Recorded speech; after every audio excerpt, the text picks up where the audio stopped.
माशाल्लाह खान साहब का काफिला बगैर प्रोटोकॉल जा रहा है लाहौर की तरफ।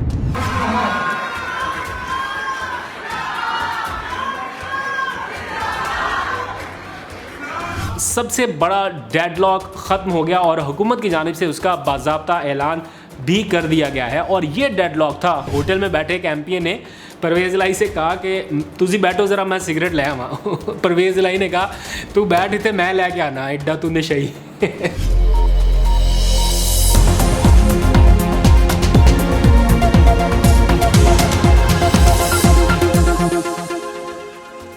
बिस्मिल्लाहिर्रहमानिर्रहीम, अस्सलाम वालेकुम। मैं हूं अब्दुल कादिर और आप देख रहे हैं आपका अपना फेसबुक और यूट्यूब चैनल। आज तारीख है 21 जुलाई और दिन है जुमेरात का। कल जुमातुल मुबारक है, चंद ही घंटे बाकी रह गए हैं। ये जुम्मा किस पर भारी पड़ेगा ज़रा कमेंट सेक्शन में बताइए, क्योंकि अब चंद घंटों बाद पंजाब में होने जा रहा है ज़ोर का जोड़ और सारी नज़रें इस वक्त पंजाब के ऊपर हैं, क्योंकि वज़ारत आला के लिए जोड़ तोड़ अरूज पर पहुँच चुका है। उसूलन ये होना नहीं चाहिए था, क्योंकि एक पार्टी को मेजॉरिटी मिल चुकी है, एक पार्टी को आवाम का मैंडेट मिल चुका है। जब पता चल गया कि वोट किसके साथ है, आवाम किसके साथ है, मेजॉरिटी किसके पास है, मैंडेट किसके पास है, तो फिर उस मैंडेट को तस्लीम किया जाना चाहिए था। लेकिन बदकिस्मती से जिस तरह से सियासी असर रसूख इस्तेमाल हो रहा है, पैसे का इस्तेमाल हो रहा है और सारे टैक्टिक्स यूज़ किए जा रहे हैं अपनी पावर को बरकरार रखने के लिए, मुस्लिम लीग नून या पीडीएम हुकूमत की तरफ से, पीडीएम इत्तेहाद की तरफ से, वो थोड़ा सा अफसोसनाक है। और उसकी वजह से ये मामला इस नहज पर पहुंच चुके हैं कि होने को कुछ भी हो सकता है। आज भी बयानात दिए जा रहे हैं, आज भी टेलीफोन की घंटियां बज रही हैं और आज भी बैकडोर राब्ते जारी हैं। कोशिश क्या हो रही है और नंबर्स गेम किस हद तक दिलचस्प हो चुका है ये आपको बताते हैं, क्योंकि जो इतलात अब से कुछ देर पहले वहाँ से आ रही हैं वो बड़ी इंटरेस्टिंग है। चेयरमैन पीटीआई इमरान खान भी इस्लामाबाद से अपनी सारी दूसरी मसरूफियात तर्क करके वो लाहौर पहुँच रहे हैं और ख़राब मौसम की वजह से इम्कान ये था कि शायद उनका दौरा मुलतवी हो जाए, लेकिन वो अपनी फ़्लाइट को छोड़कर, चूँकि ख़राब मौसम है, बारिश हो रही है, तो वो बज़रिया सड़क इस्लामाबाद से लाहौर के लिए रवाना हुए और उनकी कमिटमेंट थी वहाँ पे कि वो लिबर्टी चौक पर पहुँचकर आवाम से खिताब करेंगे और मुल्क भर में एहतजाज की कॉल दी गई है इसी जोड़ तोड़ और पैसे चलाने और ज़मीरों के सौदे के ख़िलाफ़। तो इसलिए इमरान खान साहब लिबर्टी पहुँच रहे हैं। उसके अलावा होटल्स में क्या हो रहा है, क्या एक्टिविटीज़ हो रही हैं, उसके ऊपर भी पूरी नज़र है। नंबर्स गेम एक्चुअली कितने हैं वो भी आपको बताऊँगा।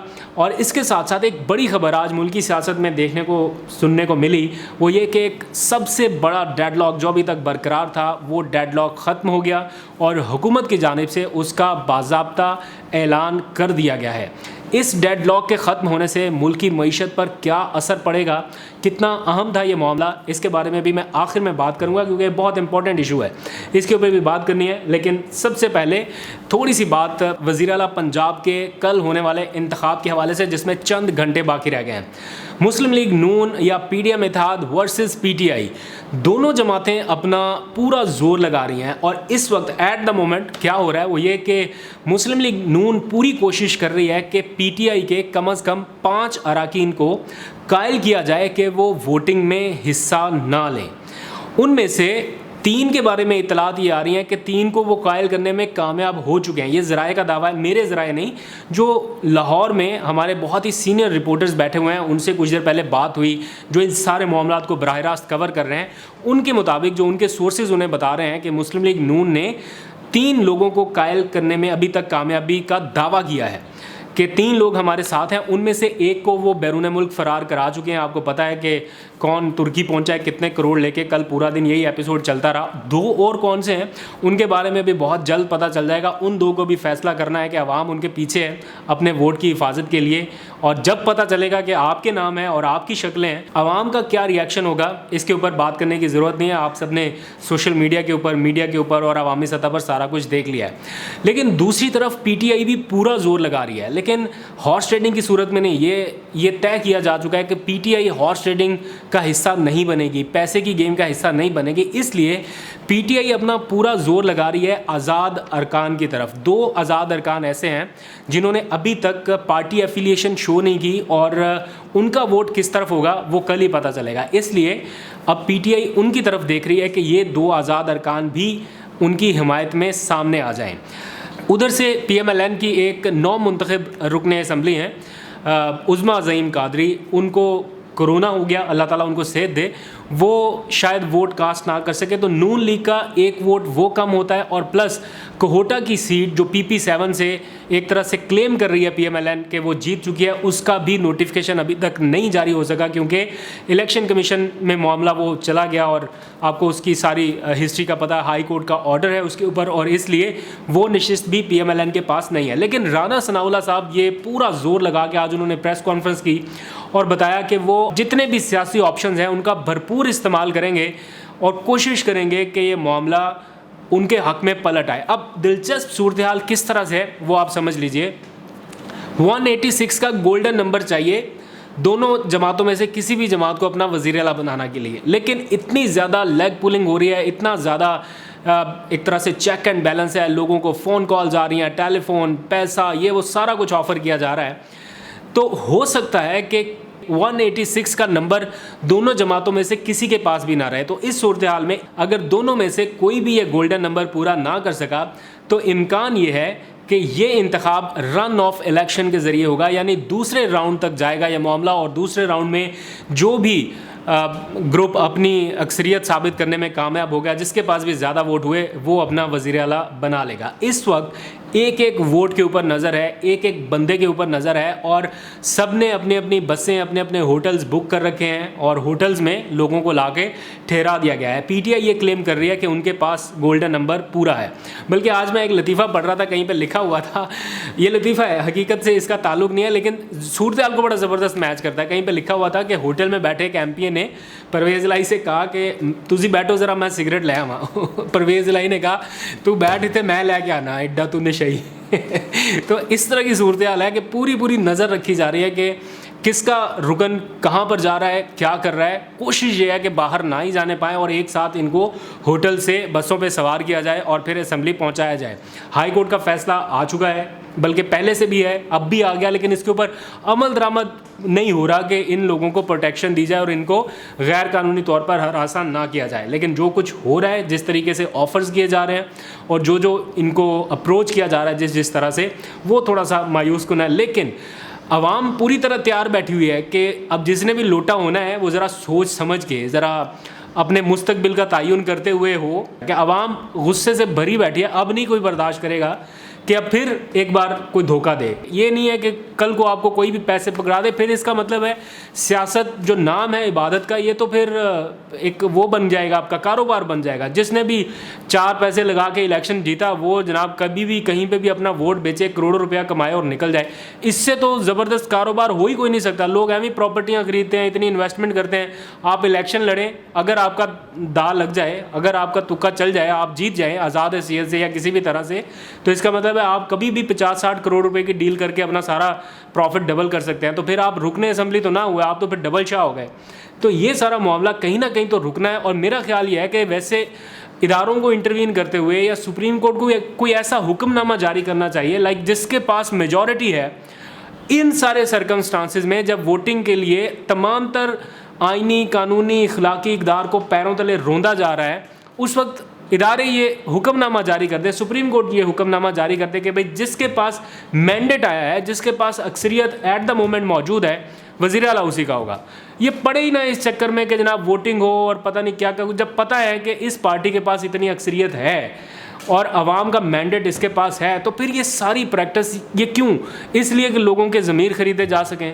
ये बड़ा अफसोसनाक है। लेकिन जिन इदारों ने इस सारे मामले में अपना किरदार अदा करना है, like election commission of Pakistan सबसे बड़ा स्टेक होल्डर है, उसकी कोई और जिम्मेदारी नहीं है सिवाय इसके कि साफ शफाफ इंतखाबात कराना। उस मामले में भी जब इलेक्शन कमीशन खुलकर एक पार्टी बन के सामने आ गया, आप एक छोटी सी एग्जांपल रख लीजिए अपने सामने, PP7 जो एक मुतनाज़ हल्के बना हुआ है इस टाइम।